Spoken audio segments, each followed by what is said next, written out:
Mirëmbrëma të nderuar shikues, jemi sot në podcastin e të mërkurës për geopolitik, po sigurisht do flasim pak edhe për vendin ton, sepse vendi ton është i lidhur me geopolitikën. Para se të filloj bisedën me të ftuarin, që një pjesë nga ju e kritikojnë dhe një pjesë e duan shumë, kuptohet të Sholsi Asgji, e kam në ku e kini në ekran, është duke folur nga Malajzia, në Malajzia, Olsi?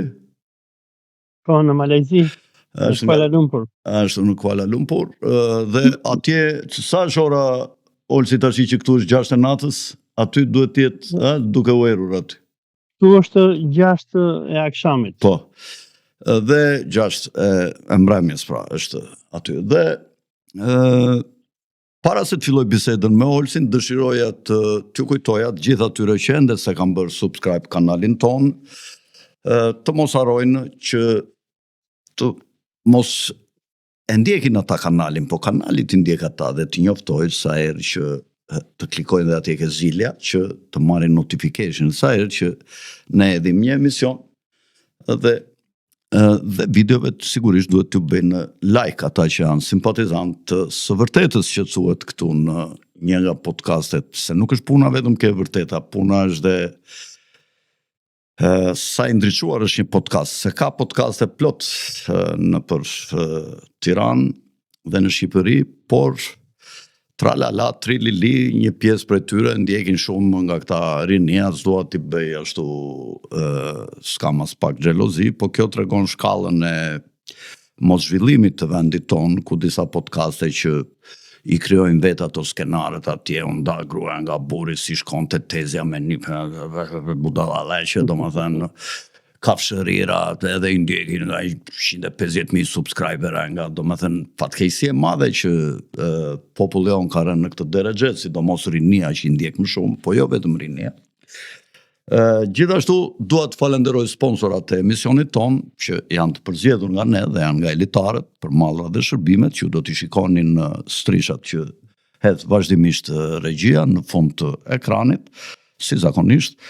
Dhe sidomos dua të falenderoj dhe Uin Lajthiza, i cili është shoqërues i emisionit ton dhe duhet të them që ka prodhuar disa mallra të reja, cilësor, qoftë nga pamja dhe përmbajtja, siç e shikoni, dhe sigurisht që nuk ka pse të blejmë mallra tuaja përballë mallrave shqiptare, kur ato janë shumë konkurruese dhe ndihmojmë dhe biznesin shqiptar që të ecë përpara.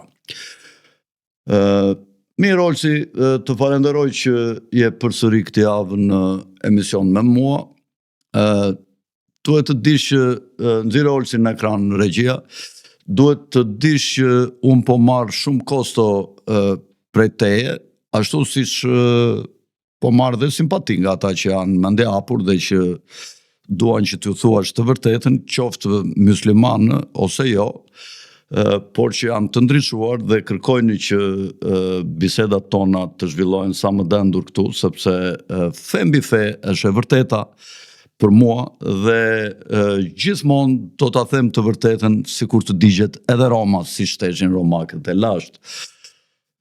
Shumë njerëz mendojnë kur unë edh ndonjë të vërtetë që mund të na dëmtojnë ne si në politik, por mua s'më intereson politika, unë nuk jam politikan, unë nuk jam Edi Rama, as Olsi njëkohësisht, që hapërsisht vibrojmë të njëjta frekuenca për të thënë të vërtetat. Politikanët kanë punën e tyre, ne kemi punën tonë. Ne kemi ndriçimin, ata kanë diplomacinë dhe ndonjëherë dhe mashtrimin. Prandaj ndryshojnë gjërat dhe disa njerëz mërziten kur unë them ndonjë të vërtet të hidhur. Tashi pse Olsi më jep kosto mua?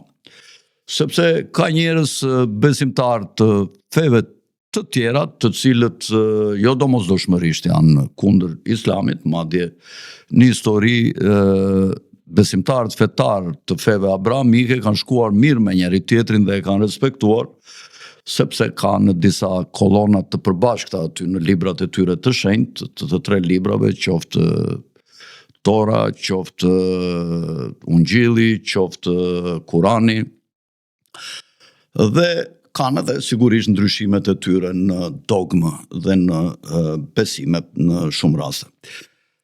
Olsi më jep mua kostos, sepse këta njerëz të cilët në shumicë janë ateist, pra nuk besojnë se ka një Zot, dhe e kundërshtojnë në këtë idenë që kanë fetaristët, e të treja feve abramike, po jo vetëm, janë dhe fetë aziatike, budizmi e tjera me radhande, taoizmi, edhe më mërzitën dhe më thonë, pse thret të islamiku? Tashi, ju duhet dini që unë me Olsin nuk jemi në të njëjtën vijë 100%.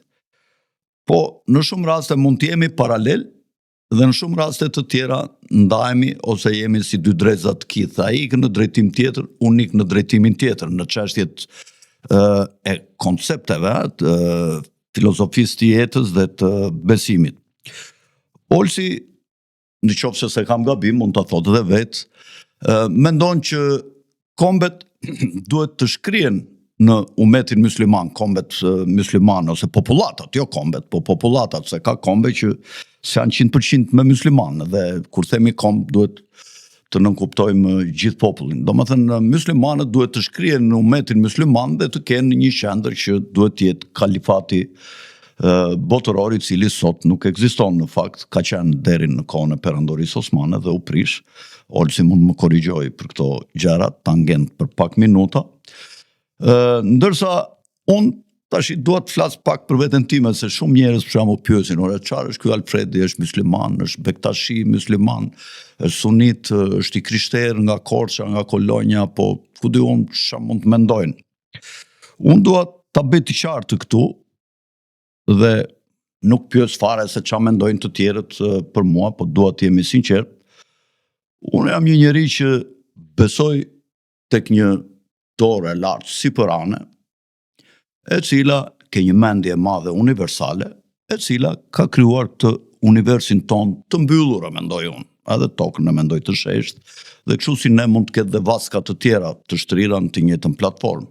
Ky është mendimi im, ose dyshimi im, se nuk pretendoj që këto që dy unë janë e vërteta absolute. Njerëzit e tjerë kanë mendime të tjera. Dhe unë mendoj që ai peshkatari i madh që na ka krijuar kushtet këtu në kjo vaska, është një mendje madhe në krahasim me ne dhe ka krijuar këtë univers dhe këtë jetë kaq të bukur, të cilën ne çdo mëngjes duhet ta falenderojmë, qoftë një që është shumë i pasur, qoftë një që është mesatar apo një që është i varfër, por që jeton në ekuilibrat e tij mendor dhe material dhe është i mjaftueshëm me ato që ka. Sepse ai që është i pangopur të ketë dhe miliarda nuk është i ekuilibruar, është i çorientuar nga mendja dhe është psikopat që kërkon sa më shumë botë materiale. Në këtë kuptim, askush nuk e ka parë Zotin. Të gjithë fetarët, pra që besojnë në dogmat e feve të ndryshme, dogma quaj ritualet, ritet që bëhen në xhami, në kish, nuk e them me kuptim pejorativ fjalën dogme, them në kuptimin literal. Dhe ju është një libër dhe të gjithë ta pasardhësi, sidomos në linjë familjare, po jo vetëm, se ka dhe që konvertohen, e besojnë, e marrin të mirëqen, e pranojnë dhe e besojnë. Pra, një fe duhet ta besosh dhe jo ta dyshosh. Ato që të thuhen në librat e shenjtë merren me besim dhe jo me dyshim. Në qoftë se ti dyshon që Krishti u ngjall ditën e tretë, atëherë ti nuk je i krishterë. Në qoftë se ti mendon që Muhameti nuk ka fluturuar natën e Kadrit dhe ka shkuar në Kuc nga Medina, nga Meka, nuk jam i sigurt, atëherë ti nuk je musliman, ose në qoftë se mendon që Muhameti çavi henën, si thuhet në hadithin mos gaboj, atëherë ti nuk je musliman. E gjëra të tjera si këto. Unë i dyshoj këto, por nuk i refuzoj. Domethënë asnjë nga librat e Abrahamik i kam lexuar. Nuk them që i kam studiuar me ndonjë imtësi të madhe, por i kam lexuar dhe mendimi im është që unë për veten time i falem dhe i lutem atij që ka krijuar këtë jetë kaq të bukur, këtë univers kaq të bukur, ku të gjitha speciet mund të jetojnë në harmoni dhe në ekuilibra. Dhe ky është ndryshimi im me Olsin, por unë me Olsin nuk bisedoj çështje fetare. Çështjet fetare, Olsi i bisedon vende të tjera, po mund ta bisedojmë edhe këtu një emision. Unë do bëj avokatin e djallit dhe ai të thotë të shpalos çështjet fetare. Por nuk kam qef që podcastin tim ta kthej në një podcast që diskuton shpeshherë për çështje fetare. Kjo është një nga gjërat e ralla që unë kam folur mbi mënyrën time se si besoj unë. Jam një njeri klarvojant, pra që jam përpjekur t'i sqaroj hipotezat e mia, të cilat prap i dyshoj, edhe kështu siç i kam formësuar, vazhdimisht dyshoj dhe kjo sipas Descartes tregon që unë ekzistoj.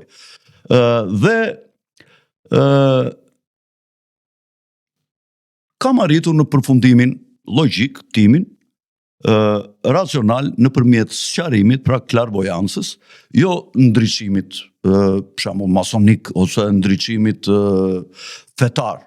Nuk kam ndriçime të këtilla, kam thjesht lexime, përshtatje filozofike mbi ato që lexoj dhe kam vendosur her pas here në jetën time piketa të ndryshme në lidhje me këto çështje të rëndësishme. Kush jemi ne?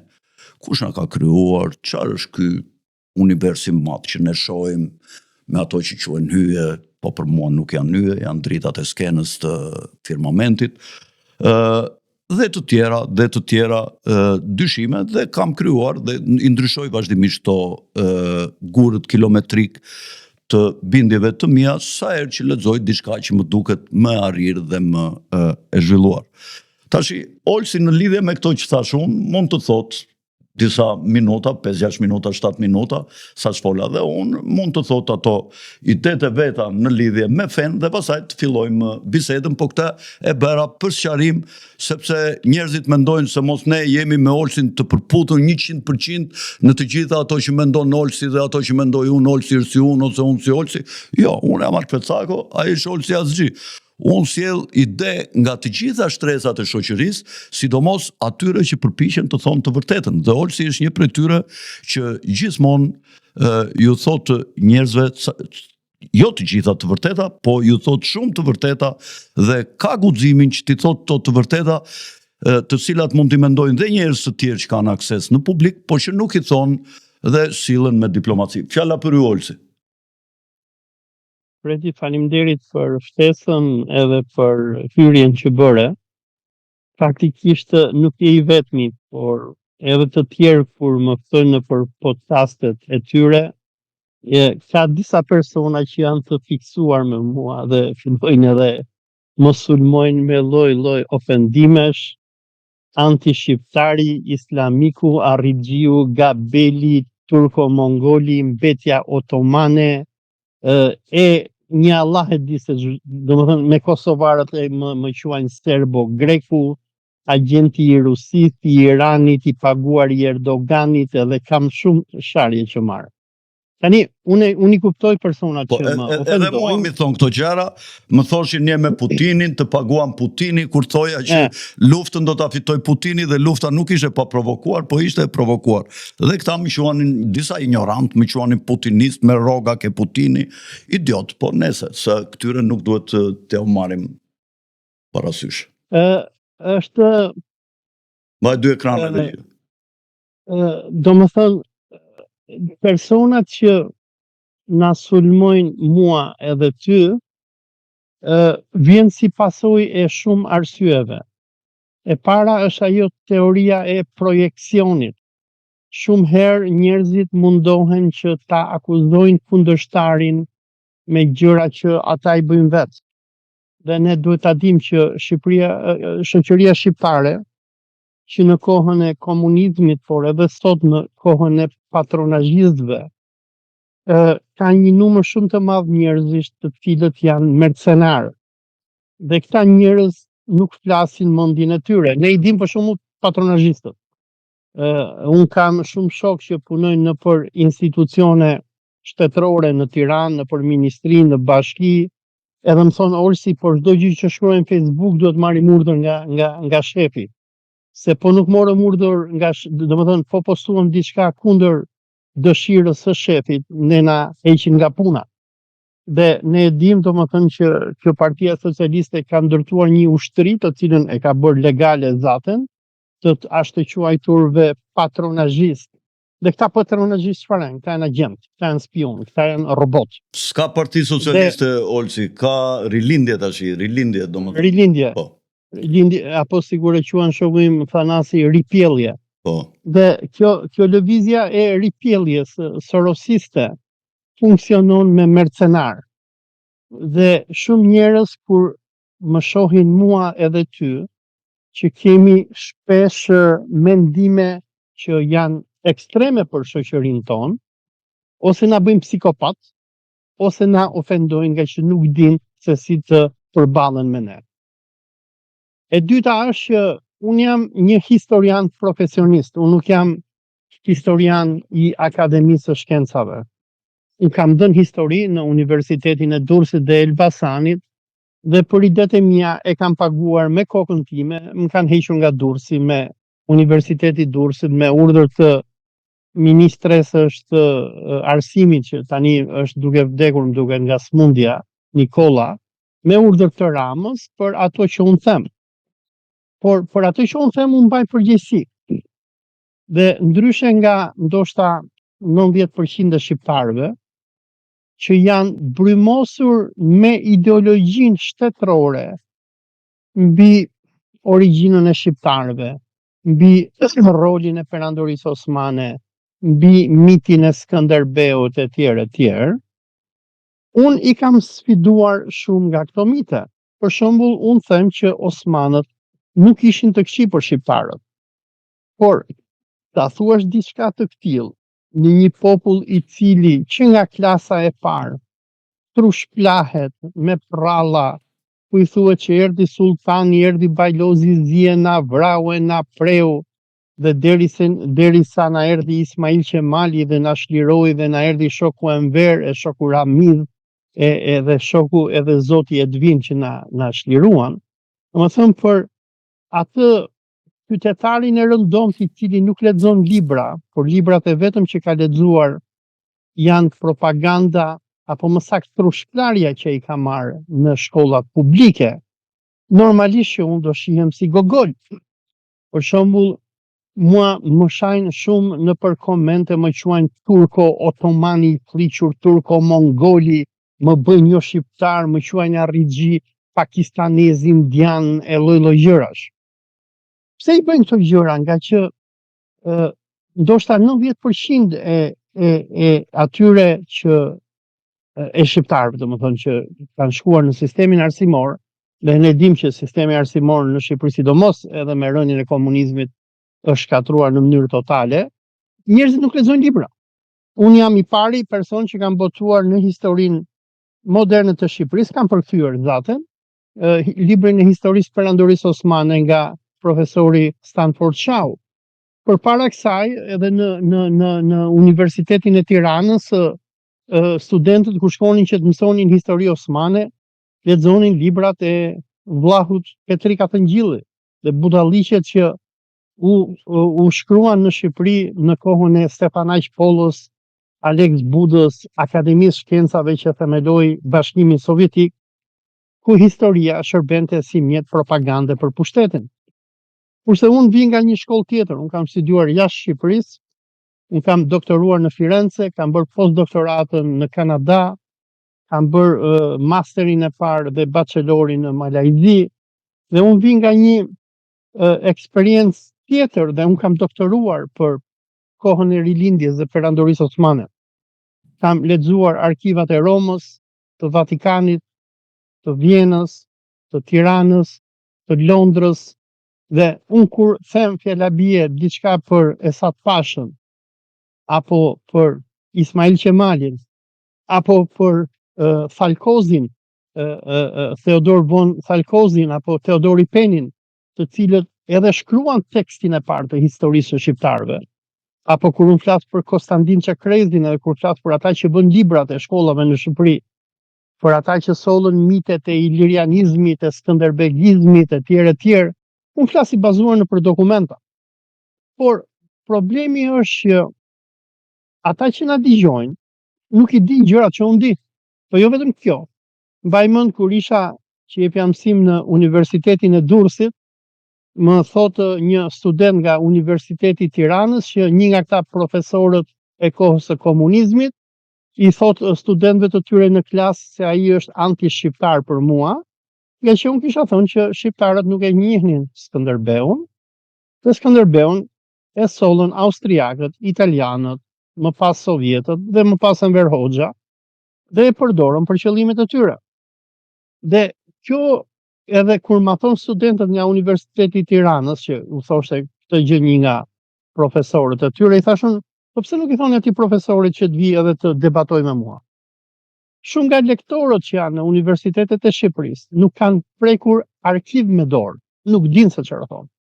Thjesht përsërisin budallakina që u sajuan në Shqipëri në kohën e zogut, të pushtimit fashist dhe në kohën e komunizmit. Ka pak historian që din ato që unë di, njerëz fjala bie sigur Artan Puto, Fatos Lubonja e të tjerë, por nuk e kanë guximin njerëzit që të thonë ato që unë them. Në vitin 2017 për shembull, për herë të parë në historinë e shqiptarëve, unë kam dalë në televizion në debat me Mojkom Zeqon edhe Plum Xhuvin, dhe kam treguar se si u formsua për shembull miti i Skënderbeut. Asgjë kundër Skënderbeut. Unë jam marrë me mitin dhe ata që kanë bërë politikat e mitit. Edhe kjo dalja ime atëre tërboi Edi Ramën, i cili shkoi në parlament dhe më shau dhe çfarë nuk më bëri. Por e shara tregon që personi që kemi përballë është një person që sillet në mënyrë kafshërore dhe emocionale, ndërsa njeriu debaton me njeriu. Unë mund të kem gabim në ato gjëra që them, por pak veta vinë që të debatojnë ato që them. E dyta, për atë që ju thatë për punën e kombit. Unë nuk është se nuk besoj në komb. Unë besoj, domethënë, ne shqiptarët jemi realitet. Unë jam shqiptar, se shumë veta thonë, "Oh, ai janë ti shqiptari që na ka sharë Skënderbeun, na ka thënë që jemi mbetje otomane." Unë nuk e shaj Skënderbeun, po unë merrem me ata që kanë bërë politikat dhe kanë bërë një farë projekcioni të imazhit të tij, se Skënderbeu as nuk e ka ditur ndonjëherë që pas 5 shekuj do krijojë një shtet e do quhej shqiptar etj etj. Janë ata që e kanë manipuluar figurën e tij. E dyta është që në Shqipëri që me ardhjen e KNK-s apo Komitetit Ndërkombëtar të Kontrollit dhe zionistëve që morën në kontroll Shqipërinë pas luftës së parë botërore, shqiptarëve i është bërë tabu koha e perandorisë osmane. Dhe i thuhet, dhe këtë gjë kam pat besuar edhe unë, derisa shkova në Firenze dhe u trushplava dhe ndryshova mendje. I thuhet shqiptarëve që përpara 1912-s ka patur vetëm errësirë. Kur Fatos Nano vjen në pushtet në vitin 1997 apo 98, thotë ne do të fshim nga historia e Shqipërisë 555 vite errësirë. Sepse shqiptarët trushplahen dhe u thuhet që përpara vitit 1912 nuk ka patur asgjë. Na erdhi ky Ismail Qemali e bëm Shqipërinë dhe dolëm selamet. Por nuk është kështu. Shqiptarët kanë ekzistuar edhe përpara vitit 1912. Dhe unë çfarë them? Them që shqiptarët kanë qenë një nga popujt më të privilegjuar të perandorisë osmane.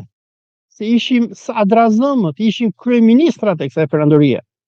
Ishim jeniçerët, ishim shtylla kryesore e pushtetit turk në Ballkan, në Anadol, në Azi dhe në Afrikë, sidomos deri në vitin 1826. Se jeniçerët Bektashi ishin dormueshëm shqiptar. Dhe por kur unë i them këto gjëra, ka shumë njerëz, ndoshta nga komunitetet jo muslimane, që i duket sikur po bëjnë ndonjë konspiraci islamike, sigur po i lavdëroj kohën e sultanit, sepse ka shumë nga këto komunitete që janë trushplar me islamofobi dhe i thuhet na erdhën turqit e na vranë dhe na bën me dhunë musliman dhe na sollën barbarizëm. Dorso unë i them jo, nuk është kështu, nuk ka qenë barbarizëm. Tani, kjo është në lidhje me historinë. Dhe për faktin që ti the Olsi beson në ymet dhe jo në komb, jo, nuk është se nuk besoj në komb, unë jam shqiptar, unë thas shqip, unë videot e mia kur i bëj shumitën i kam për shqiptarët, se shumë vetëm thonë ore pse nuk i bën videot në anglisht, se do kesh më shumë shikues. Ti them jo, se unë ndjej veten shqiptar, unë ndjej veten pjesë e komunitetit shqiptar. Unë jam shumë Tiranë, jam lind në Tiranë. Jam rritur aty. Dhe kam shumë lidhje me atë vend, dhe dua shumë, edhe pse Edi Rama na ka sërgjynosur. Po përveç kësaj, unë kam edhe atë botë kuptimin islamik. Domethënë e kuptoj botën e islamit, sepse unë e njoh atë, e jap mësim atë botë, i di problemet e muslimanëve, dhe i di se çfarë ka bërë orientalizmi perëndimor. E di se si britanikët me francezët, me italianët shpikën këto kombe sigur algjerianët, sigur jordanezët, sigur shqiptarët e tjerë. Kjo nuk do thotë që nuk ka pasur shqiptar përpara 1912-s. Po jetonin në një botë tjetër, ishte një botë kozmopolite nën suazën e sultanatit Osman. Në lidhje me atë që po thoje për profetin Muhammed, për natën e Kadrit. Po nuk është nata e Kadrit, duhet të korrigjoja. Domethënë muslimanët në Kur'an i tregohet që është një natë tjetër, që është nata e Mirazhit. Po mirë, dakor. Profeti Muhammed është marrë nga shpirti i shenjtë apo angjëlli Xhibril me një makineri fluturuese që në shkrimet islame përshkruhet si burak, ku Muhamedi u mor nga Mekka u çua në Jeruzalem. Dhe nga Jeruzalemi apo Xhamia Aksa u ngrit në qiellin e 7 ku takoi Zotin. Kur kjo gjë ndodhi në kohën e profetit Muhammed, dhe profeti Muhammed i tha arabëve, Ti e beson këtë, Olsi? Këtu duhet të them se këtu është dallimi. Nuk e dyshon për shembull këtë gjë? Të lejohet ta dyshosh këtë fakt për shembull? Tani, se ndryshe si e besimtar. Tani, besimtari nga jo besimtari dallon tek ajo që beson. Prandaj quhemi besimtar. Kur profeti Muhammed ja tha këtë arabëve në kohën e tij, ata filluan të talleshin. Dhe shkojnë te shoku i tij i ngushtë Ebu Bekri dhe i thonë, ore ky Muhamedi thotë që e kanë marrë nga Mekka, e kanë çuar në Jeruzalem dhe e kanë thyer mbrapsht. A e beson ti këtë gjë, i thanë Ebu Bekrit? Ebu Bekri tha, e ka thënë Muhamedi, tha po, unë e besoj. Edhe mori titullin Al-Amin, apo besniku. Tani, në kohën e Muhamedit, i thoi këtë gjë njerëzve, ishte e paimagjinueshme. Ndërsa sot, me avion, është e mundur. Domethënë, nga Mekka në Jeruzalem, po të marrësh një Boeing, merr vetëm 15 minuta. Por në kohën kur Muhamedi u tha arabëve këtë, ata e tallnin, dhe jo vetëm ata, po e tallnin edhe të krishterët. Nga u gjet ky Boeing? Po aty është puna. Tani muhabeti është që ne njerëzit na është dashur një periudhë shumë e madhe që të evoluojmë.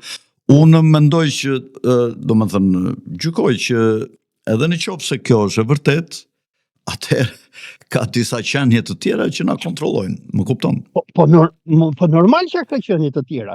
Se çfarë janë ëngjël? Nuk jemi vetë këtu në këtë. Bravo, eksakt. Tani, një minutë.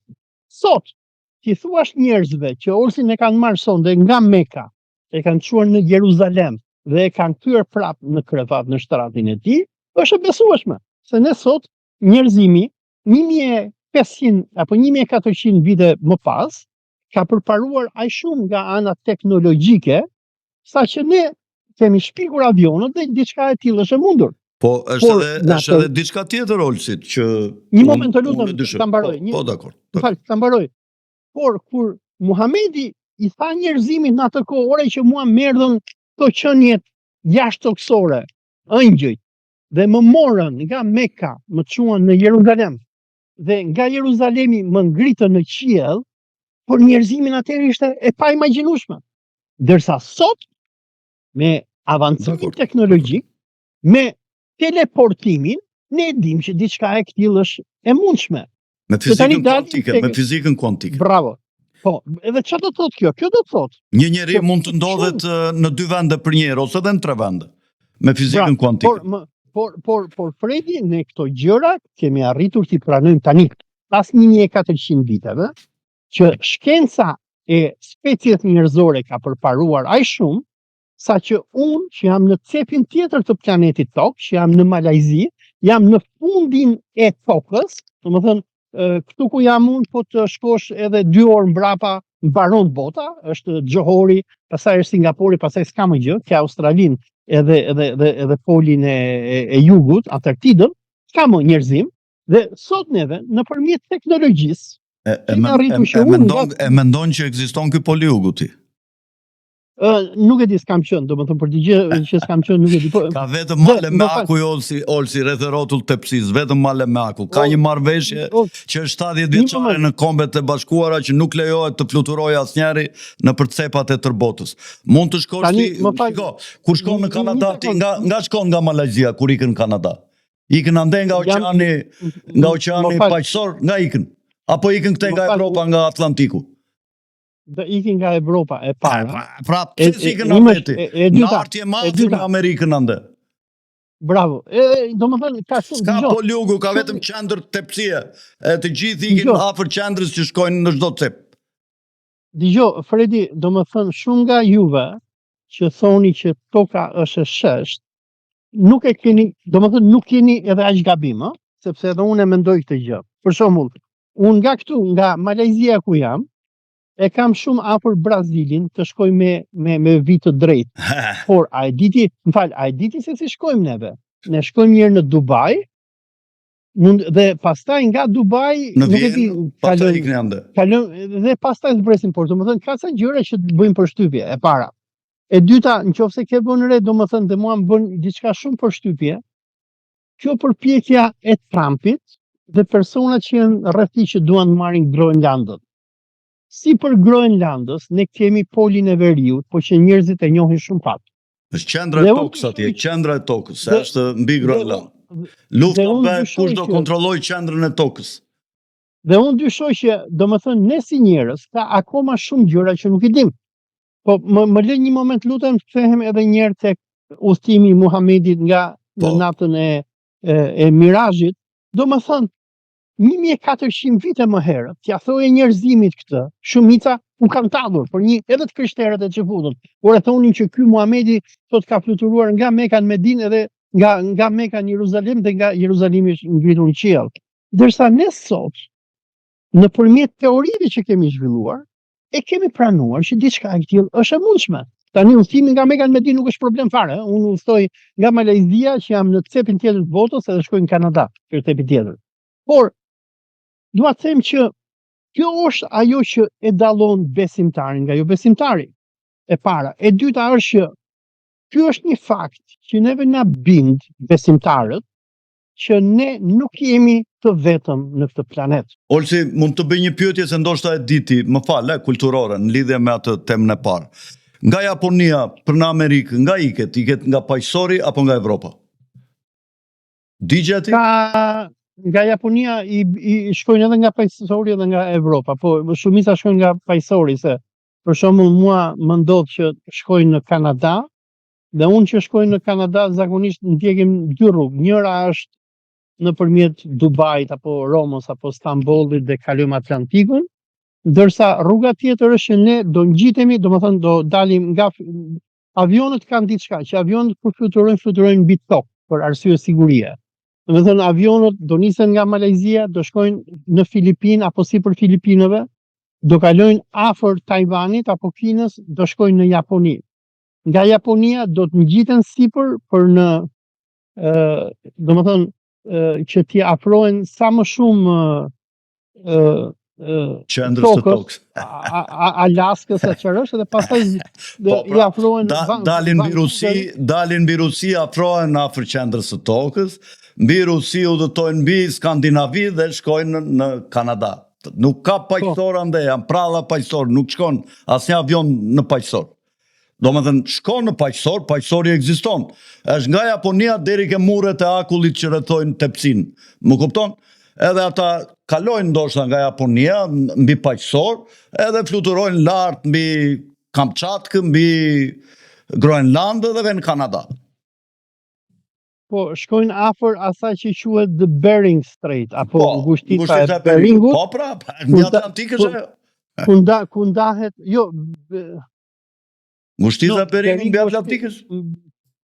Jo, nëse s'jam gabim, unë është mbi paqësor, nëse s'jam gabim. Po është mbi paqësor, është vendi ku paqësori ndan Rusin nga Alaska. Domethënë avionët Po pra, poshtë Beringut Atlantiku është lart të oqeani ngrirë i veriut. Paqësori është nga Japonia ma tan. Edhe mbas Amerikës paqësor quhet. Kupton? Po deri ke muret e Akullit janë muret e Akullit, s'ka ende Japoni pasaj nga perëndimi i Amerikës.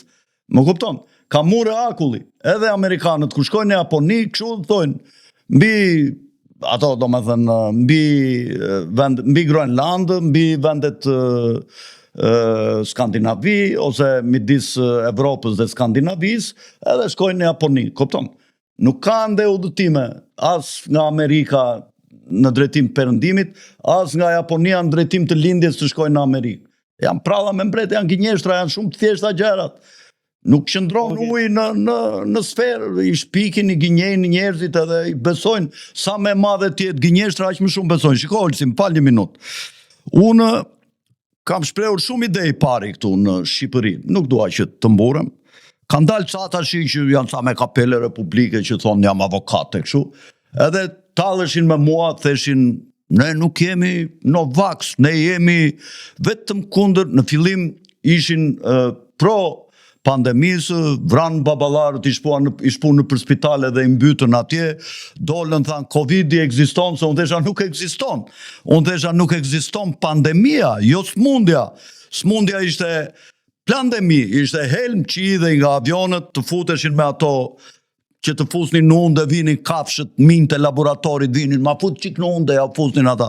I këshilluam, ju thamë, ore, mos bëni teste PCR, se janë me hidrogel sintetik, do t'ju lenë, do t'ju fertilizojnë, do t'ju shkurtojnë jetën, do t'ju futin në smundje, do t'ju mbajnë pranë farmacive, do vdisni me smundjet parakoshme. Mi po delet në rresht, të fusnin kleçka në undë. Maskat si kafshë, shumica, se shumica nuk pranoj, ose bente i mbante nga e keqja, edhe dilte ky avokati me atë uturaku në kokë kështu që mbajnë këta qifutët e kanë sjell atë. Edhe theshte, është ky Fredi, ky është Novax, ja bente ne jemi vetëm kundër vaksinës së Covidit, jo Novax, qeshte. Tash është bërë istari mi madh i Novaxit, vaksinat kështu, vaksinat ashtu. Vjen ky Fredi, theshte që është istari tokës së sheshtë, theshte na turpërovi kështu, kupton. Do vit dita që ky njeri edhe njerëz të tjerë që talleshin me mua, do vit dita shumë shpejt, sa jemi në gjallë, që do dalin këto që them unë, dhe ata do bëhen më partizanë se mua, do dalin, do flasin ata të parët, kupton, mua do përpishen më len nije, nuk e thot një njeri, ore, ka qenë një çmendur që e theshte këtë në fillim, Novax i parë në Shqipëri, me librat që kam botuar, me ato që kam deklaruar, për Epsteinin, kam qenë i pari që kam folur, mi po së të lej njeri radhë, dhashi, Turxhejt, kur ja thesha, qore, marrin adrenokrom, ju bëjmë fëmijëve rite satanike, u mbasin 8 milion fëmijë në më morem qapë, më theshte Turxhej, që këto janë çmendurira, ku e ke marr mallin Alfred, më theshte jashtë ndronte kanal. Po kështu dhe Manushi, pavarësisht se Manushi është mendje hapur dhe dyshon gjithmonë, është djalë inteligjent, dhe sidomos ke unë ka besim, po vinte i momente dhe i dukeshin vijat kuqet ka përzyer këto, edhe ndronte biseda dhe i tër frikë bobo çdo më thon tash do më tallin, se ashtu është trim, nuk ka frikë, po do më tallin theshte nga këto budalleqet që lëshon cakoja. Mi po doli tash Epsteini, po del adrenokromi, po del rritet satanike që vrasin fëmijë. Unë kam thënë edhe në Shqipëri ka qenë një drejtori që mbulonte gjithmonë Partia Republikane dhe në Ministri të Drejtësisë mbulonte këto të shtëpive të fëmijëve. Kur vinte Laura Bushi vizitën e parë ke shtëpi e fëmijëve, kur vinte Hillary Clinton vizitën e parë ke shtëpi e fëmijëve, sa fëmijë kanë humbur në për jetimorët në Shqipëri? Ku kanë shkuar? Gjatë luftës në Kosovë, ku kanë shkuar fëmijët që kanë humbur? Tu humbur, thonë serbët, jo. Mund të jetë edhe nga serbët, natyrisht, mund t'i kenë rëmbyer serbët, po në fund kanë përfunduar në këta pedofilët, në mafja kazariane. Kupton, ashtu. Edhe tashi, edhe mua më kanë sulmuar, më kanë tallur, qa është ky i çmendur, ku i merr mallin, ky psikopat, ky i çmendur, ky kështu. Po dalin të gjitha, sepse e vërteta është fe mbi fe. Dhe kush mbron të vërtetën, gjithmonë në fund fiton. Fiton, por e vërteta do shumë sakrifica. E para, e dyta, profeti Muhammed thot, men kale ene alimu hadha gjahilu, që do thot, kush thot, unë di, a ish ignorant. Dhe shumë njerëz që mendojnë se din, nuk din. Për shembull, ajo që unë të përmenda ty për natën e Mirazhit, për udhëtimin e Muhamedit nga Meka në Jeruzalem dhe nga Jeruzalemi në qiell. Sot, me teknologjinë dhe shkencën që ne kemi, e besojmë që është e mundshme. Po para 1400 viteve, njerëzit thonin kjo është çmenduri. E njëjta gjë për teorinë e tokës së sheshtë. Dgjoj, edhe shkenca, domethënë e pranuar sot botërisht që pretendon që toka është sferike, edhe shkenca nuk e di tamam. Sepse dgjoj, ne njerëzit jemi akoma shumë specie të vogla. Ne njerëzit, Zoti na ka dhënë diçka që na ka dhënë trurin dhe na ka dhënë atë intuitën që nëpërmjet eksperimentit ne mësojmë. Ne kemi mësuar për shembull që domethënë kemi mësuar që u shpik avioni, kemi mësuar që këto avionët po të ngrihen në një farë distance, në atë distancën ku avionët shkojnë, hecin me atë, bëjnë atë që quhet cruise mode, hecin më shpejt se sa kur janë në një distancë tjetër në qiell. Ka shumë gjëra që ne nuk i shpjegojmë dot, edhe shkenca e sotme. Po thjesht nëpërmjet provës, eksperimentit, ne njerëzit kemi arritur që të bëjmë teknologji, për shembull, shiko këto raketat interkontinentale që ka shpik njerëzimi se sa të çuditshme janë. Ato shkojnë drejt, ngrihen në atmosferë dhe pastaj hecin në atë me metodën që quhet cruise dhe për pak minuta arrin që të kalojnë gjithë ato hapësira. Dhe kur e vret mendjen edhe thot, ore si është e mundur që një raket interkontinentale të çohet fjala bie nga Moska të shkojë në Washington për 10 apo 12 minuta, që janë këto raketat të Satan që apo Sarmat që kanë rusët për shembull, apo këto Minutemen. Domethënë ne njerëzit nëpërmjet shkencës, provës kemi arritur që të Orsi dëgjoj, sa më afër qendrës të tokës ti jesh, aq më i lartë është firmamenti, se firmamenti është si kube.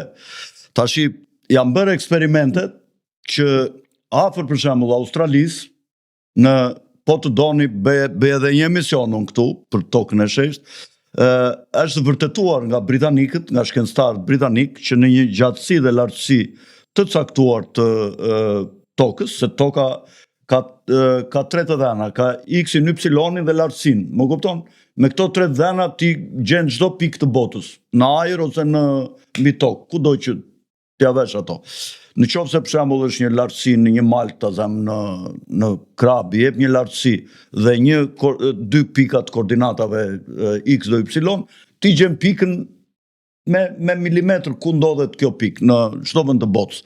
Tashi është bërë një eksperiment që unë kam video për këta, kam emisione nga britanikët, të cilët deri në vitin 56 në enciklopedinë e tyre britanike që e kanë kopjuar pothuajse motamo amerikanët, edhe unë i kam lexuar ato, se unë s'flas kot, thuaj që toka është e palëvizshme dhe është mbuluar me firmament.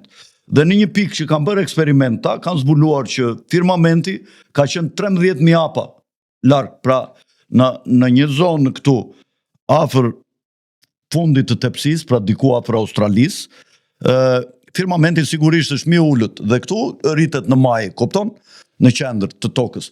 Dhe ka qenë 13 deri 14.000 apa, e kanë llogaritur ata, pra i bie po ta shumëzosh me 0,36-37 sa është një fit, në anglisht i bie që është rreth këtu, domethënë rreth 5.000 kilometrash. Domethënë kaq e vogël është toka, është mbuluar, edhe të gjitha çfarë shikojmë në drita janë i ka vendosur krijuesi dritat e vaskës që të ndriçojnë peshqit poshtë, kupton? Ne na ka bërë një mendje madhe dhe kështu si punë e kësaj vaske, ka vaska pa fund që janë është Marsi, Jupiteri që ne i quajmë. Edhe këtu në muret e akullit ka disa qarje, janë 3 qarje, 3 porta, që mund të vesh, po mund të vesh deri ke firmamenti dhe nuk e çan dot. Vetëm pasaj po hyre me tunele dhe tunelet ekzistojnë që lidhen këto planetet me njëri tjetrin. Pra ne komunikojmë me ta nëpërmjet tuneleve që ekzistojnë poshtë dhe që kontrollohen nga një pakicë e vogël dhe mbajnë kontaktet me këto planetet e tjera. Dhe sa herë që ka probleme të mëdha që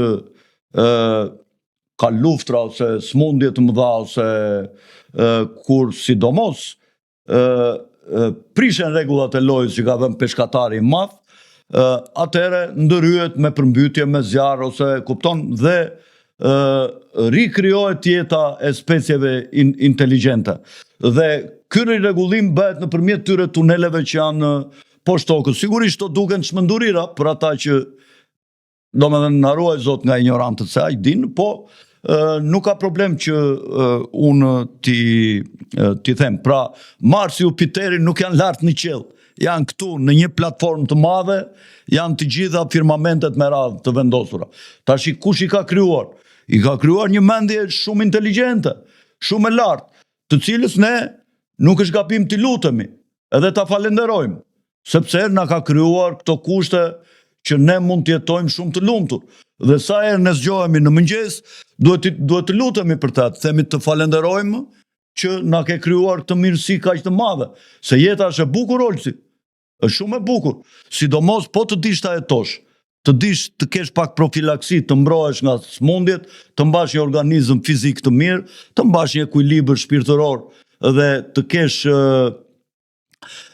disa nocione dhe kuptime filozofike mbi jetën, të mbash marrëdhënie, të kesh dashuri për njerëzit dhe për komunitetin që të rrethon, për banorët e qytetit tënd, të lagjes tënde, të pallatit tënd, të popullit të racës tënde, të etnisë tënde, po dhe të popullit tënd. Kupton? Të kombit tënd, sepse kombi nuk është një etnik. Kombi merr emrin nga masa më e madhe e popullsisë që ekziston brenda atij territorit ku jeton kombi. Po aty ka minoritete, ka pakica kombëtare. Të gjitha duhet të jetojnë të lumtur, se kombi është një lloj perandorie e vogël për shumë minoritete, të cilave ju ka rënë fati i keq ose i mirë kur një komb qeveriset në mënyrë të drejtë që të jetojnë, se mund të ishin me etninë e tyre në shtetin fqinj ata. Po shteti fqinj për shembull mund të jetë obskurantist, mund të jetë i padrejtë. Dhe ndonjëherë është fat kur ti bie si pakicë në një shtet tjetër që është më i drejtë dhe më të sjell më shumë prosperitet ekonomik dhe shpirtëror. Pra, varet si mund ta shikosh. Olsi, unë desha të flisnja për një temë, është hapur kjo qendra ndërkombëtare, domethënë është duke u bërë qendra ndërkombëtare të dhënave, të cilët... Regi, më fal një sekond, në qoftë se më lë përpara se dalim te qendra. Dua të them vetëm këtë gjë për shikuesit tanë. Që shumë gjëra që ne dim nuk janë ashtu sikur janë. Nga që po flasim për botën ku jetojmë, për globin ku jetojmë. Se nuk e di a e shfaq do të regjia apo jo. Quhet planet, Olsi, shqipja e ka shumë të qartë. Plan është të drejtë. Pra nuk quhet kot, shqipja është shumë inteligjente, planet. Po. Planeti tokë. Plan.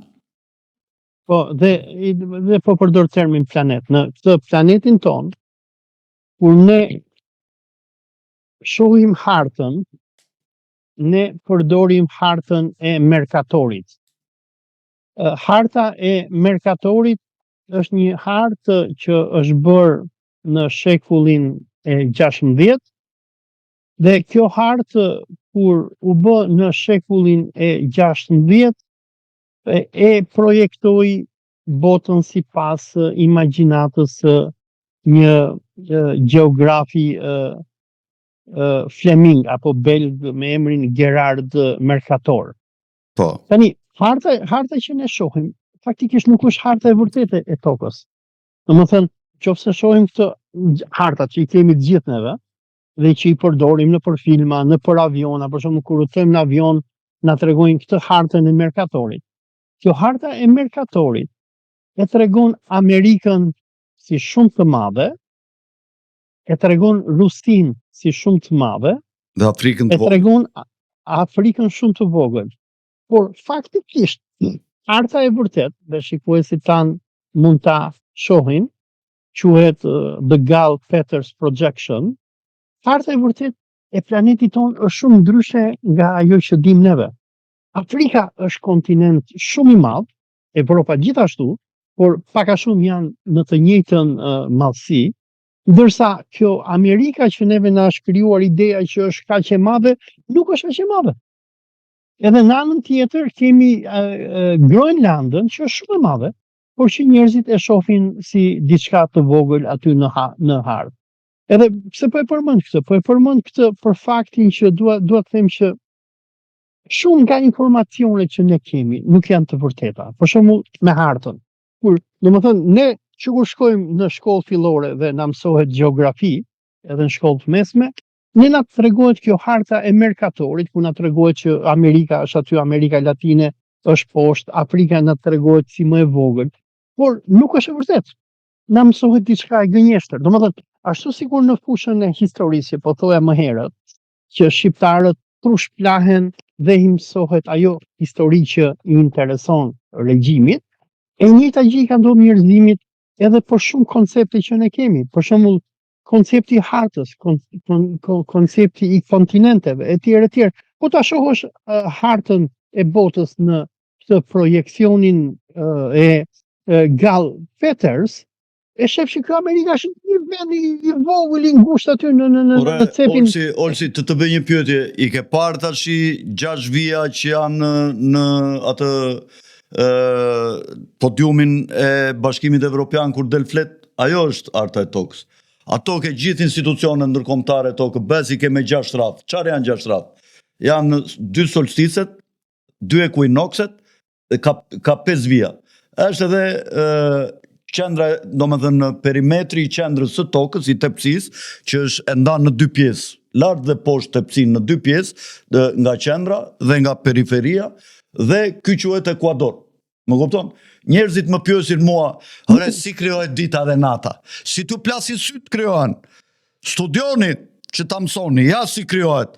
Tepsia është e madhe këtu, po ti fik drita ton, e të ndes këtë dritën këtu, e ta mbaj këtu, nuk ndriçohet krahu ande, po zvajti atje. Vete atje ndriçohet ande këte bëhet errësirë. Vjen këtu ndriçon gjysmën këte, ande mbetet errësirë. Ja kaq e thjesht është. Idiota që ma bëni këtë pyetje me mira erë. Si bëhet drita dhe nata? Si bëhet stinët? Stinët bëhen kështu. Dielli kur lëviz, nuk lëviz në mënyrë të barabartë, i baras larguar nga qendra. Po njëra afrohet më shumë këte, njëra afrohet më shumë afër qendrës, bën një rrugë më të shkurtër, afrohet afër qendrës. Kur afrohet këte mbetet dimër. Kur afrohet këte më shumë këtu në qendër, sa më në veri të vesh drejt qendrës, domethënë, aq më ftohtë është. E kuptuat sa e thjeshtë është? Keni një opsion këtu që quhet Flat Earth në telefon, hapeni atë dhe shikoni, e keni të përsosur edhe me minuta dhe ku do jetë dielli dhe ena, dhe ku kanë qenë, po duash e kthen orën mbrapsh, po duash e kthen parsh, dhe shikon në një orar të saktuar, mund të shikosh kur bëhet edhe ato, çfarë quhen ato, kur mbulojnë njëra tjetrën, se s'po më kujtohet tash. Kur mbulon dielli me enën, Olsi, njëri tjetër. Eklipsi dielli dhe eklipsi enës, se s'po më kujtohesh e fjala. Edhe shumë e thjesht, toka është për mua është e sheshtë, dhe ke parë ndonjë avion ti, Olsi, që të ecë kështu me bys lart, të ecë me sipas sferës së tokës, ta mbaj bysën lart e kokën poshtë kështu. Kështu ecën avioni, apo ja futin gjumit ata me pilot automatik dhe vetëm drejt avioni? Dgjoj, Fredi, domethënë në këtë planetin tonë ku ne jetojmë, ka shumë gjëra që nuk i dim dhe janë enigmë për ne. Dhe sa më shumë kalon koha dhe sa më shumë njeriu observon, gjen etj, ne arrim dhe zbulojmë gjëra, domethënë që më herët nuk i kemi ditur. Olso, më fal, se është kështu, të them dhe një fakt tjetër shumë të thjeshtë. Është shumë i thjeshtë për ta zbuluar. Në qoftë se toka rrotullohet çdo 24 orë, ne vim këtu ku jemi, unë vi këtu ku jam. Domethënë nesër të njëjtën orë, të njëjtën sekond, unë jam këtu. Pas 12 orësh unë i bie duhet të jem në cepin tjetër të universit, apo jo? Qofse toka rrotullohet. Apo jo? Pra duhet shikoj yje të tjera unë, në qofse është natë këtu tash, po të dalë aty në jashtë, e të shikoj yjet. Unë pas 12 orësh duhet shikoj komplet yje të tjera. Në fakt unë shikoj të njëjtët mbas 12 orësh, domethënë në orën 5 mbas dite, kur fillon erësohet në dimër, unë shikoj yjet lartë, shikoj arushën e madhe, arushën e vogël. Janë këtu në këtë pozicion, për shembull, në orën 5 të darkës. Kur ngrihem në 5 të mëngjesit, i shikoj janë në krahun e kundërt. Janë përsërit e njëjta pamje ku be qellore. Pse unë në këtë vend, në Shqipëri, shikoj të njëjta yje gjatë gjithë natës vetëm të zhvendosura? Kjo ka dy shpjegime. Ose toka rrotullohet si kushinet dhe firmamenti nuk lëviz, dhe rrotullohemi ne, domethënë në tokën e sheshtë, ose e kundërta, toka është e palëvizshme dhe rrotullohet firmamenti lart. Domethënë gjithë kubeja që na mbulon ne, rrotullohet, është një diçka gjigande që e ka bërë krijuesi, edhe që rrotullohet mbi ne. Dhe që teoricienët e tokës së sheshtë mendojnë që është kjo e dyta, rrotullohet firmamenti dhe për këtë ka shpjegime. Po ujërat olsi, këto lumente gjatë, Mississippi, Nili, këto ikin mbas kurbaturës së tokës, kështu ngjiten për male, kështu edhe zbresin, se në distancat midis dy pikave ku burojnë dhe ku derdhen, është një, për shembull janë 7.000 milje, 8.000 milje, 6.000 milje. Kupton, në një distancë kaq të madhe duhet të ketë 4.000 metro pika e mezit disnivel. Pra i bie që këto ngjiten 4.000 metro edhe pasaj zbresin prapë. Kupton? Domethënë pa logjikë burr, kupton? Domethënë gjëja është kaq e thjeshtë, njerëzit i gënjejnë, i komplikojnë. Ne bëjmë 7 lloj rrotullimesh, rrotullohemi rreth vetes, rrotullohemi rreth boshtit gjeografik, rrotullohemi rreth boshtit elektromekanik, rrotullohemi rreth enës, rreth diellit, rrotullohemi pasaj rreth diellit Alkyon që është qendra e sistemit ku vërtitet dielli bashkë me planetet. Pasaj ky rrotullohet rreth sa të tjera, e ne bëjmë 30 lloj rrotullimesh, e në fakt ky ujë këtu s'na lëviz fare, ne nuk lëvizim fare, nuk ndjejmë asnjë gjë, po të fry një herë me 200 km në orë, ne na merr na përplas po të lëvizim ne kështu me mira kilometra në orë, ne nuk lëvizim, rrim fare në vend, jemi të qetë. Domethënë mashtrimet pa para vlla, i ka futur masoneria dhe e di pse i ka futur. Vetëm që t'ju tregoj se këto teori bëhen edhe në planetet e tjera, ku ka qenë të tjera. Kështu i gënjejnë dhe atje dhe bëjnë këtë punë që të tregojnë që ne kemi parë një planet që i ngjatë tokës, tallin trapin të NASA-s, që është i ngjashëm me të tokës që mund të ketë jetë, që është kaq milion kilometro vite dritë larg. Pra domethënë s'duhet të shkoj kur në mendje që ti mund të shkosh edhe të kontaktosh planete të tjera. Jo, kur s'duhet të mendosh. Në fakt lidhja është kaq afër. Më fal Olsi. Dua të shtoj diçka në këtë që po thua. E para, domethënë, unë nuk jam ekspert në fushën e astronomisë dhe punët domethënë, është toka e sheshtë apo e rrumbullakët, por rrumbullakët është toka, por nuk është sferë. Se rrumbullakët është. Kupton? Jo, duhet të them diçka tjetër. Është një libër nga Michel Foucault, nuk e di ne ke lexuar, Knowledge and Power apo Dia dhe Pushteti. Po. Dhe shumë gjëra që ne dim nuk është se janë të vërteta. Shumë gjëra që ne na tregohen si të vërteta, na tregohen nga që pushtetit i intereson që ne t'i besojmë ato si të vërteta. Dhe unë them që ne si njerëz, si specie njerëzore, e njohim shumë pak planetin ton, ekzistencën tonë, qiej ku ne jemi.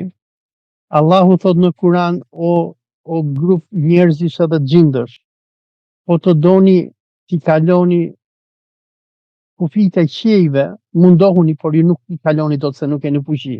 Që s'të le firmamenti. Domethënë, ne nuk ikim dot për te saj që shohim.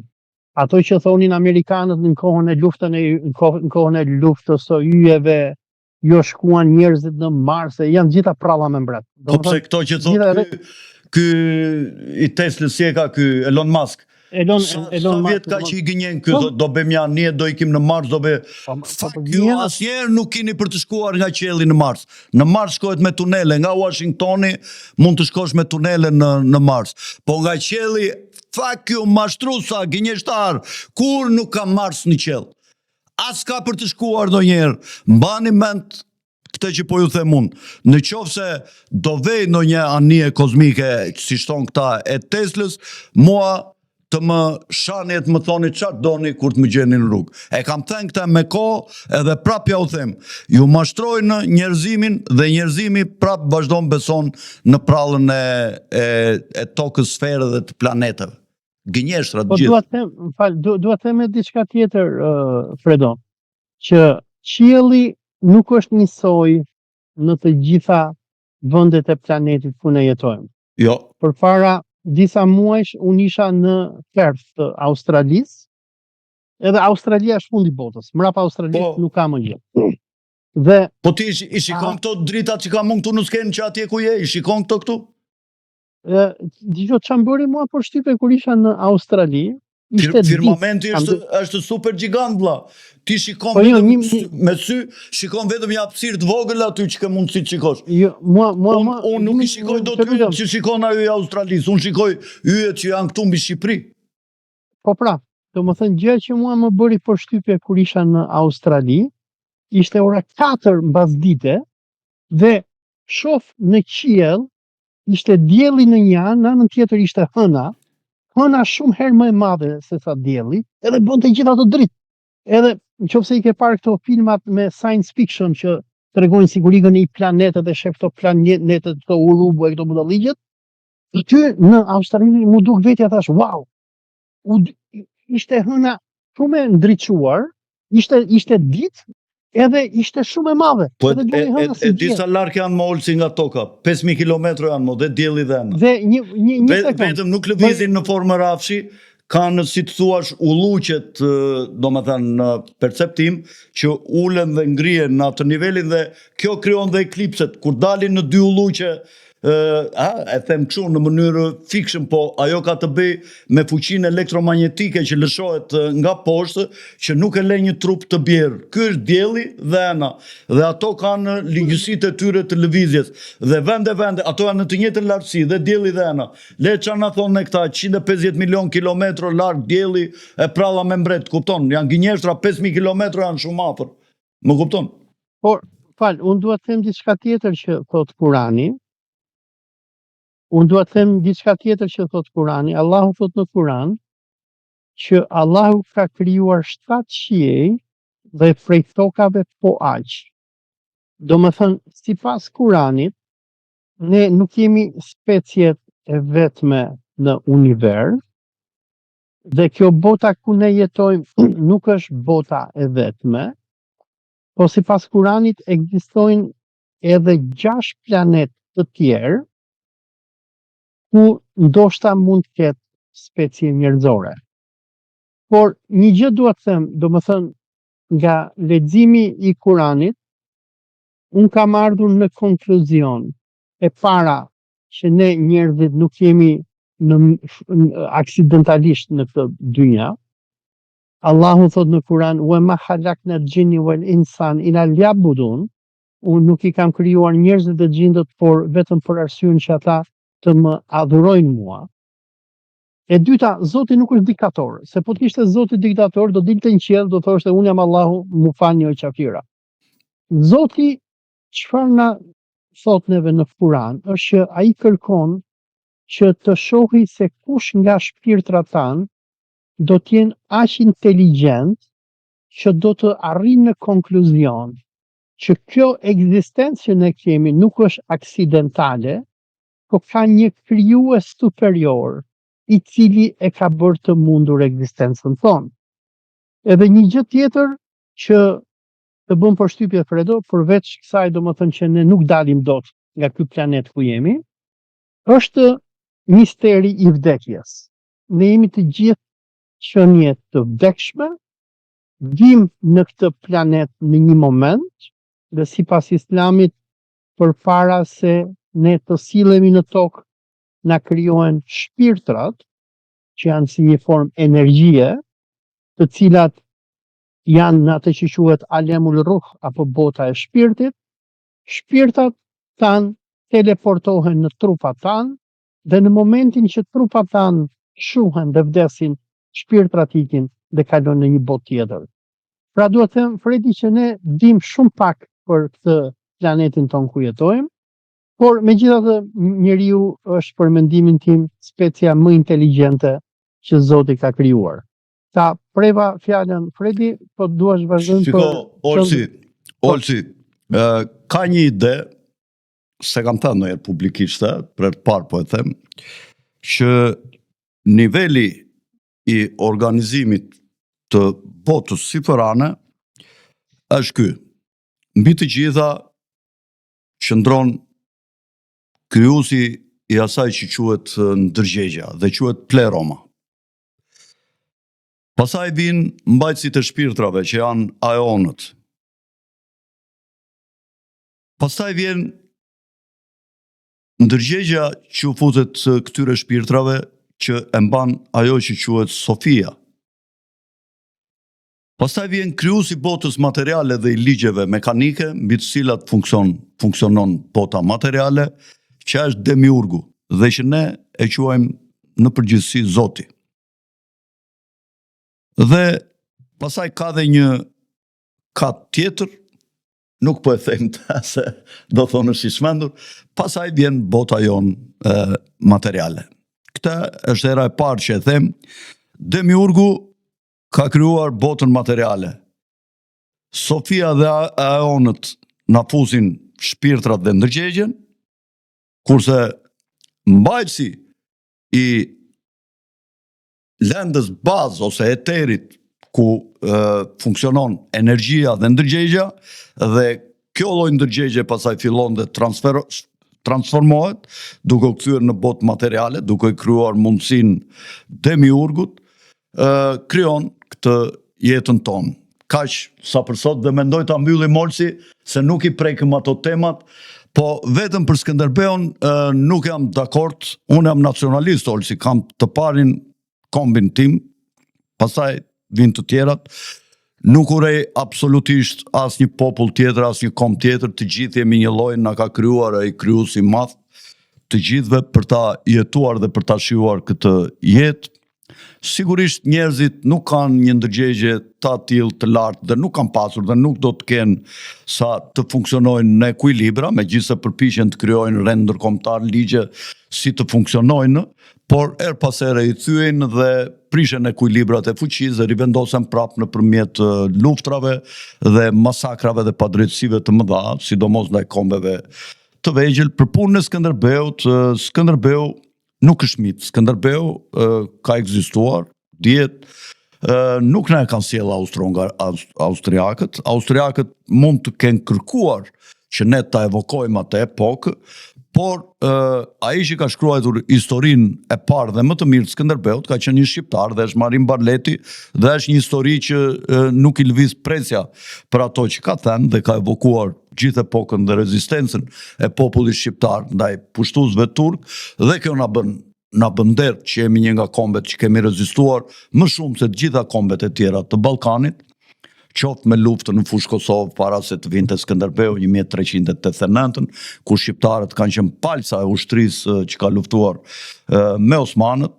Më pas u nështruam nga osmanët dhe ndryshoi sigurisht jeta, qoftë në aspektin shpirtëror, qoftë në aspektin e organizimit, sepse hymë në një oqean nga një pellë që ishim, nga një det i vogël, hymë në një oqean, kemi pasur aftësitë tona të veçanta për të fituar një pozicion të lartë, siç e the dhe ti në perandorinë osmane. Ishte ky pozicion që grumbullovi aq shumë Florit, se ke Floriri duket fuqia ekonomike e shqiptarëve.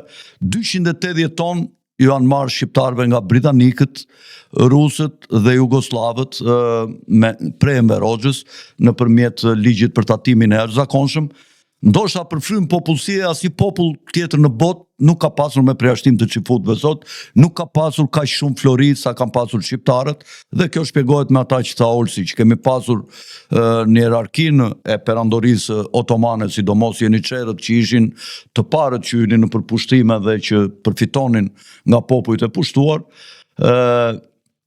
dhe grumbullonin shumë pasuri të cilat në shumicë i sillnin këtu në Shqipëri, por një pjesë kanë qëndruar dhe atje në Turqi, janë ku diun 3, 4, 5, 6, 7 milion, në Turqi deri 8 milion ndoshta, të cilët janë në një gjendje ekonomike të mirë dhe që kanë përfituar nga koha e perandorisë osmane, një pjesë prej tyre, por Skënderbeun e ka sjell i madhin Naim Frashi me historinë e Skënderbeut.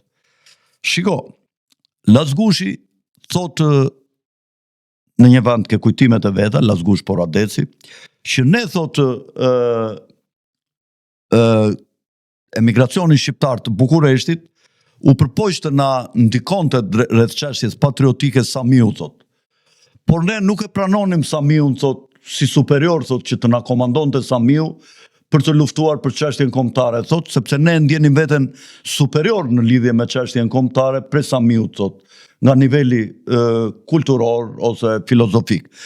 Mirë po thot, erdhi profeti pasaj thot, erdhi Naimi thot, me historinë e Skënderbeut dhe me veprat e tjera Bakti e Bujqësi, që na bëri thar të vet thot, dhe mbi këtë profet të shqiptarisë thot, nuk kishin parë dhe nuk do të ketë ndonjë tjetër mbi Naimin, të cilin po përpiqen ta ulin klani vllau ortodoks sot në Shqipëri.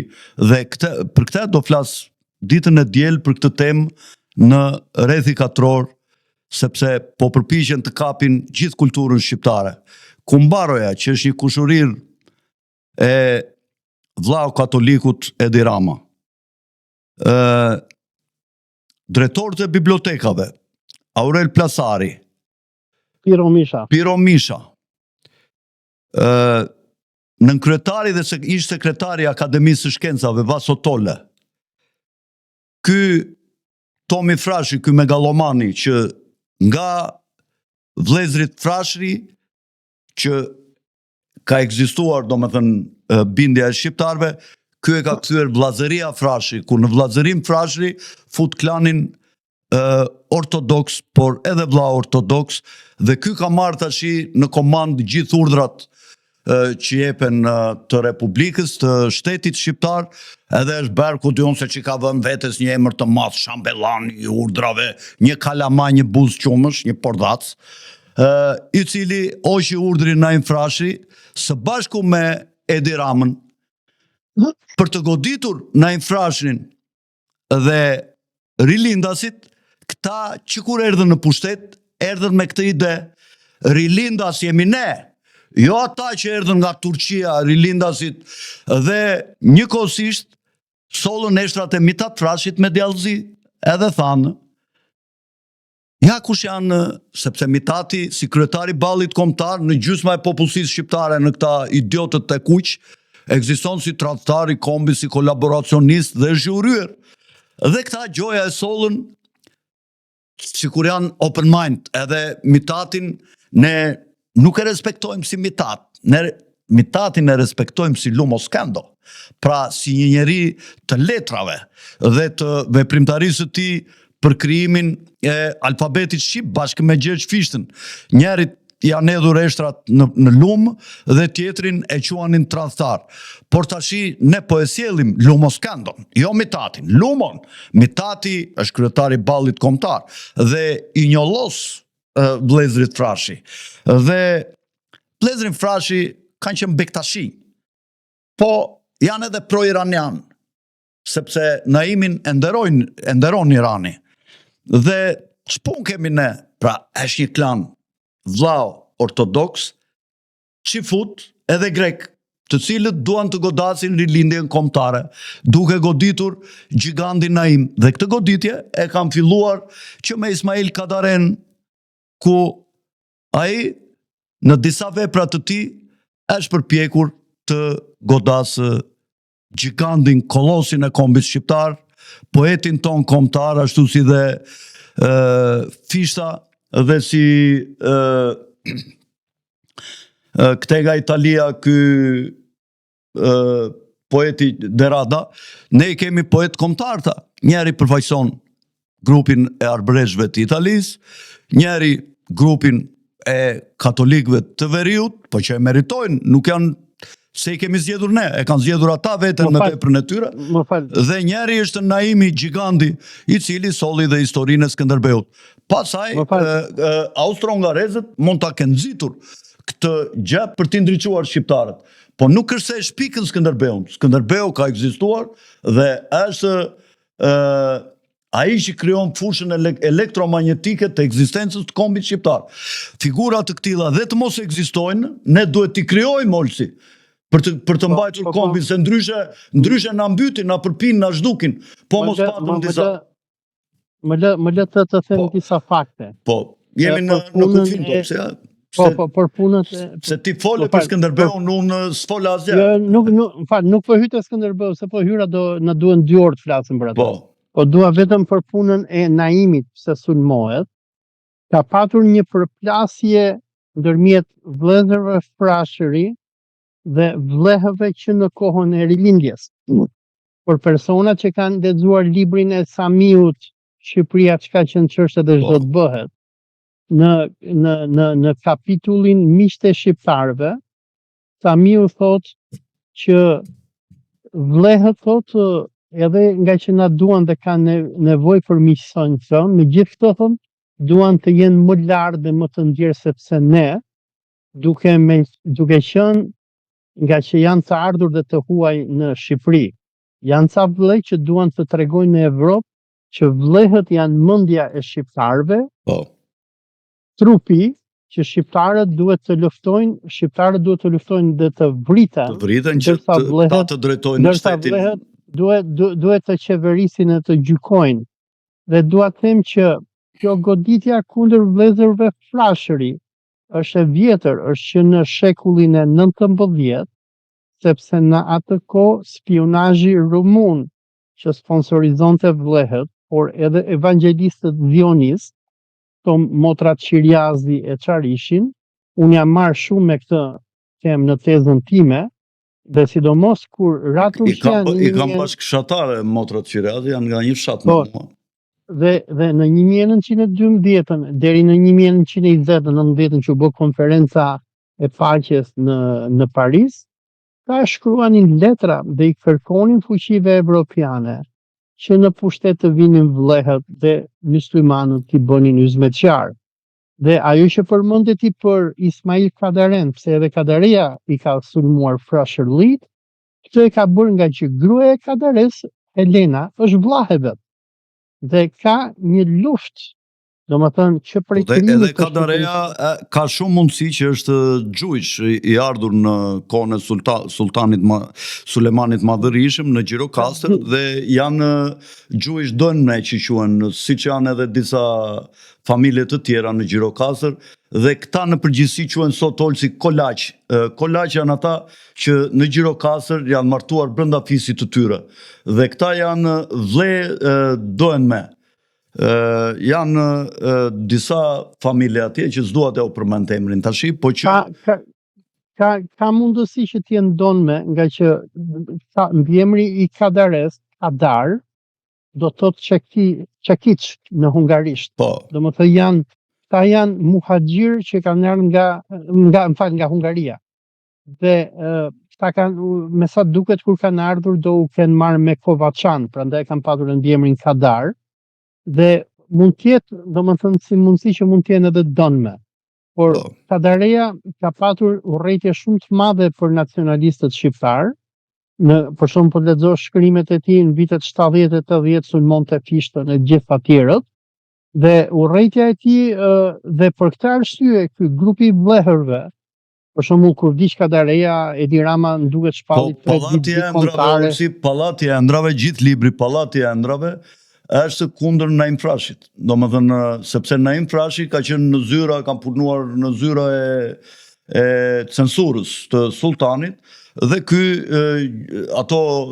domethënë të gjitha ato fictionin që e thur kundër Naimit. Jo vetëm kundër Naimit, po Kadareja ka patur një shkrim në vitet 2000, duket ai identiteti evropian i shqiptarëve, ku hidhte iden që këta shqiptarët e Shqipërisë mesme, Elbasanit, Kavajës, Durrësit, Tiranës, nuk janë shqiptar, por janë turq. Edhe ka patur këtë në shkrimet e tij. Domethënë ai ka patur një urrëtie shumë të madhe për 75% të shqiptarëve që janë myslimanët. Edhe unë dyshoj nga i ka ardhur kjo, ndoshta nga origjina e tij si hungarez, ose ndryshe nga gruaja e tij Helena. Dhe Rama është kujdesur, i ka palluar me Nuk besoj që ndikonte Helena ke Kadareja, po Kadareja kishte bindje më të thella, duke dalë qysh në moshë të re, qoftë në Rusi edhe pasaj në perëndim në Francë e në vende të tjera, ka shumë mundësi ashtu si Sali Berisha të jetë rekrutuar në këto nivelet masonike të qiputve dhe ata mund t'i kenë dhënë ndonjë orientim që të punonte kundër nacionalizmit shqiptare. Unë kështu mendoj, Olsi mendoj ta mbyllim tash se edhe regjia po më thotë që kemi kaluar ato limitet. E mbyllim të zgjatëm. Të falenderoj Olsi për bisedën dhe javës tjetër do bëjmë përsëri një bisedë tjetër nëse do jesh i lirë. Natën e mirë Olsi. Të nderuar shikues, po mbyllim sot këtë bisedë që mendoj që mund të ketë ngjallur edhe na rëshqitin që nga linjat që kishim parashikuar dhe nga pyetjet, dhe shpresoj që kjo video do të hapë përsëri debat ku mendje kyçurit edhe ignorantët do fillojnë bla bla bla bla bla bla të shkruajnë, s'na prish punë, busulla jonë është vetëm bindjet tona dhe të vërtetat tona, të cilat janë relative, sigurisht, jo absolute. Absoluten e kanë krijuesit e jetës tonë. Edhe njerë, para se ta mbyllim, mos harroni t'i bëni subscribe kanalit dhe like videove tona që t'ju ndjekim ne dhe mos na ndiqni ju. Mirupafshim nga unë Alfred Sako.